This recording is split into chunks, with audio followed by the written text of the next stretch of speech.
Hi friends, welcome to Hari's Kitchen. இன்னைக்கு நம்ம இந்த வீடியோல ரொம்பவே சுலபமான கொள்ளு சூப் எப்படி செய்யறதுன்னு சொல்லி பார்க்கலாம். கொள்ளு சூப் நமக்கு உடம்புக்கு ரொம்பவே ஆரோக்கியமானது. ஃபேட் ரெடியூஸ் பண்ணணும்னு நினைக்கிறவங்க, டயட் மெயின்டைன் பண்ணணும்னு நினைக்கிறவங்க இந்த கொள்ளு சூப்பை உங்க உணவுல நீங்க ரெகுலரா எடுத்துக்கலாம். இந்த கொள்ளு சூப் கொஞ்சம் சூடும் கூட உடம்புக்கு. அதனால நீங்க வெயில் காலத்துல எடுத்துக்கிறீங்கன்னா ஒன் டே விட்டு ஒன் டே எடுத்துக்கலாம். குளிர்காலத்துல ரெகுலரா கூட எடுத்துக்கலாம். ஓகே ஃப்ரெண்ட்ஸ், இப்போ இந்த கொள்ளு சூப்பு செய்யறதுக்கு தேவையான பொருட்கள் என்னென்னு சொல்லி பார்க்கலாம். நான் கொள்ளு பொடி ஒரு 5 ஸ்பூன் எடுத்திருக்கேன். இந்த கொள்ளு பொடி எப்படி செய்யணுங்கிறது ஆல்ரெடி நான் ப்ரீவியஸ் வீடியோலேயே போட்டிருக்கேன். அந்த வீடியோட லிங்கை டிஸ்கிரிப்ஷன் பாக்ஸில் கொடுத்துருக்கேன். ஒரே ஒரு சின்ன சைஸ் பெரிய வெங்காயத்தை நல்லா சாப் பண்ணி வச்சுருக்கேன். 1 ஸ்பூன் ஆயில் மட்டும் எடுத்திருக்கேன். தாளிக்கிறதுக்கு ஒரே பச்சை மிளகாயை ஸ்ப்ளிட் பண்ணி வச்சுருக்கேன். கருவேப்பிலை கொஞ்சம் எடுத்திருக்கேன். புதினா கொத்தமல்லி கொஞ்சம் எடுத்திருக்கேன். இந்த கொள்ளு சூப்புக்கு ஒரு பேஸ்ட் ரெடி பண்ண போகிறோம். அதுக்காக மீடியம் சைஸில் 2 தக்காளி எடுத்து வச்சுருக்கேன். ஒரே ஒரு சின்ன சைஸ் பெரிய வெங்காயத்தை கட் பண்ணி வச்சுருக்கேன். இது ரெண்டையும் நம்ம ஒன்றா சேர்த்து மிக்சியில் கிரைண்ட் பண்ணி ஒரு ஃபைன் பேஸ்ட் ரெடி பண்ணிக்க போகிறோம்.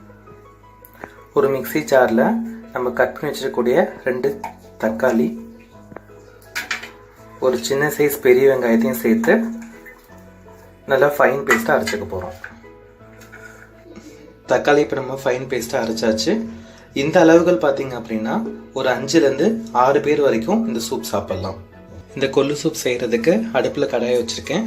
கடாய் காஞ்சதும் 1 ஸ்பூன் ஆயில் ஆட் பண்ணிக்கோங்க. இதில் நறுக்கி வச்ச வெங்காயத்தை ஆட் பண்ணியிருக்கேன். ஒரு பச்சை மிளகா, கருவேப்பிலை, இது 3ஐயும் சேர்த்து நல்லா வதக்கலாம். ரொம்ப வதங்கணும்னு கிடையாது, சும்மா கிளாஸியாக வந்தாலே போதும்.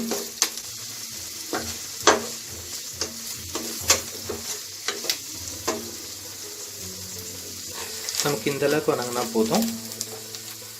இதுலேயே நம்ம அரைச்சி வச்சிருக்கக்கூடிய தக்காளி வெங்காயம் பேஸ்ட்டை ஆட் பண்ணிக்கிறேன்.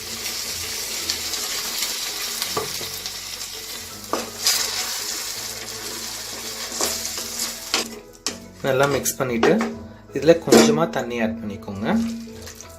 இப்போ இந்த வெங்காயம் தக்காளியோட பச்சை வாசனை போகிற வரைக்கும் ஒரு 5 மினிட்ஸ் நம்ம இதை கொதிக்க விடலாம். இப்போ 5 மினிட்ஸ் நல்லா கொதிச்சிருச்சு. வெங்காயம் தக்காளியோட ராஸ்மெல்லாம் போயிடுச்சு. இந்த ஸ்டேஜில் நம்ம எடுத்து வச்சிருக்கக்கூடிய கொள்ளு பொடியை சேர்த்துக்கோங்க.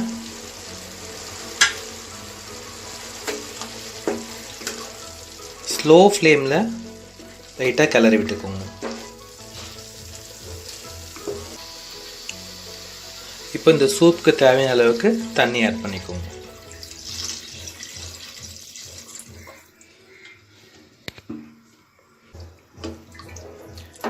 நல்லா மிக்ஸ் பண்ணியாச்சு. இப்போ நம்ம நறுக்கி வச்சிருக்கக்கூடிய புதினா, கொத்தமல்லி இது 2 இதோட ஆட் பண்ணிக்கோங்க. ஆட் பண்ணிட்டு இப்போ இந்த டிஷ்ஷுக்கு தேவையான அளவுக்கு நீங்கள் உப்பு சேர்த்துக்கலாம். நம்ம ஆல்ரெடி கொள்ளு பொடி செய்யும் பொழுது அதில் உப்பு சேர்த்துருந்தோம். ஸோ அதனால உப்பு கொஞ்சம் பார்த்து சேர்த்துக்கோங்க.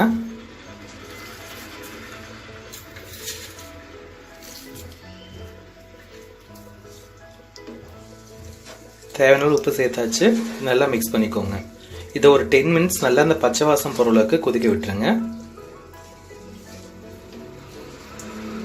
இப்போ 10 மினிட்ஸ் ஆயிடுச்சு. இது நல்லா கொதிச்சு இதோட பச்சை வாசம் எல்லாம் போயிடுச்சு. ஸோ இந்த ஸ்டேஜில் நான் ஸ்டவ் ஆஃப் பண்ணிடுறேன். இந்த பவுலுக்கு ட்ரான்ஸ்ஃபர் பண்ணிக்கிறேன். நமக்கு ரொம்பவே சுவையான கொள்ளு சூப் ரெடி ஆயிடுச்சு. இந்த வீடியோ உங்களுக்கு பிடிச்சிருந்தா லைக் பண்ணுங்க, ஷேர் பண்ணுங்க, மறக்காம ஹரிஸ் கிச்சன் சேனலை சப்ஸ்கிரைப் பண்ணுங்க. Thank you friends.